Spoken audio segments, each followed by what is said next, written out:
मुझे जयद्रथ की ओर ले चलिए केशव। किंतु आज तुम्हारे और जयद्रथ के बीच कौरव सेना के सारे महारथियों की दीवार है पार्थ। आज मुझे कोई दीवार नहीं रोक पाएगी केशव। मैंने कहा था ना पार्थ कि केवल कर्म तुम्हारे वश में है और कर्म फल तुम्हारे वश में नहीं है। इसलिए सूर्य उदय और सूर्यास्त भी तुम्हारे वश में नहीं है पार्थ। तुम भरतवंशियों को प्रतिज्ञाएं करने में इतनी रुचि क्यों है? पितामह प्रतिज्ञा में जकड़े हुए हैं, मजले भैया प्रतिज्ञाबद्ध हैं, और अब तुमने अपने आप को एक प्रतिज्ञा में बांध लिया। किंतु क्या उन्हें अभिमन्यु के साथ छल करना शोभा देता था केशव? एक बालक पर 7 महारथियों का आक्रमण करना युद्ध धर्म के विरुद्ध नहीं है? अपने इन प्रश्नों के उत्तर महादेव से मांगो पार्थ, क्योंकि कल जयद्रथ उनके वर का कवच पहने हुए था और उन्होंने सब कुछ जानते हुए सिंधु नरेश को यह वर दिया था। वे ईश्वर हैं पार्थ, और ईश्वर से कभी कोई कार्य अनजाने में नहीं होता। जयद्रथ का वध आवश्यक है, किंतु इसके लिए तुम्हें अपने हाथ प्रतिज्ञा की डोरी से बांधने की कोई आवश्यकता नहीं थी। अब तुम्हारी आंखें लक्ष्य से अधिक सूर्य पर होंगी। लक्ष्य को वाण नहीं बेधता पार्थ, लक्ष्य को बेधती हैं धनुर्धर की आंखें। और आज इस समय तुम्हारी आंखों में तुम्हारी शपथ की धूल है। मैं क्षमा चाहता हूं वासुदेव, किंतु अब तो शपथ ले चुका। मुझे जयद्रथ की ओर ले चलिए। ले चलता हूं पार्थ, अवश्य ले चलता हूं, किंतु यह समझ लो कि आज जयद्रथ आचार्य द्रोण के कमल व्यू के भीतर है, जो यहां से 12 कोस की दूरी पर है। 12,000 कोस की दूरी पर क्यों ना हो केशव, मैं आज सूर्यास्त से पहले उसका वध अवश्य करूंगा। और यदि ना कर पाया तो अग्नि समाधि ले लूंगा केशव। मुझे जयद्रथ की ओर ले चलिए केशव, मेरा रथ जयद्रथ की ओर ले चलिए, क्योंकि आज यदि सारी कौरव सेना उसकी सुरक्षा के लिए खड़ी है तो मेरे पास अधिक समय नहीं है केशव। मेरा रथ उसकी ओर ले चलिए।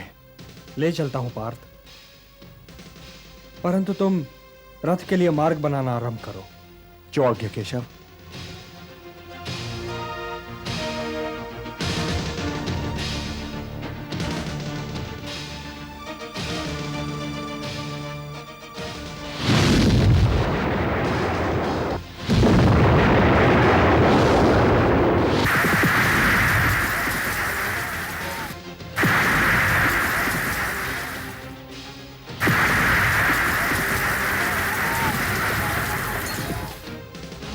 गुरुदेव, अर्जुन तो पढ़ता ही चला रहा है, उसे रोकिए गुरुदेव, नहीं तो वो सूर्या से पहले ही युद्ध जीत चुका होगा।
प्रणाम गुरुवर। आज मेरा मार्ग ना रोकेगा गुरुवर, क्योंकि आज जो मेरे सामने आएगा, महादेव की सौगंध, मैं उसे अपने मार्ग से हटाकर जयद्रथ की ओर चला जाऊंगा। इसलिए आज मुझे रोकने का प्रयत्न ना करना गुरुवर। जब तक मैं तुम्हारा मार्ग रोके खड़ा हूं कुंती नंदन, तब तक तुम सिंधु नरेश के पास जा ही नहीं सकते हो। सिंधु नरेश के पास जाने के लिए तुम्हें मुझे मार्ग से हटाना होगा। जो आज्ञा।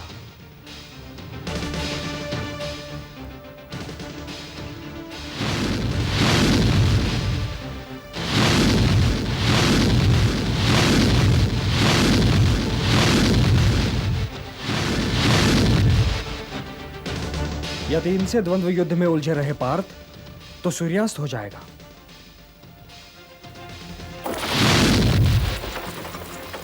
ठहर जाओ अर्जुन, शत्रु को पराजित किए बिना ही जा रहे हो। आप मेरे शत्रु नहीं हैं आचार्य, आप तो मेरे गुरु हैं। और मैं यह भी जानता हूं कि स्वयं आपके अतिरिक्त इस संसार में कोई भी आपको पराजित नहीं कर सकता।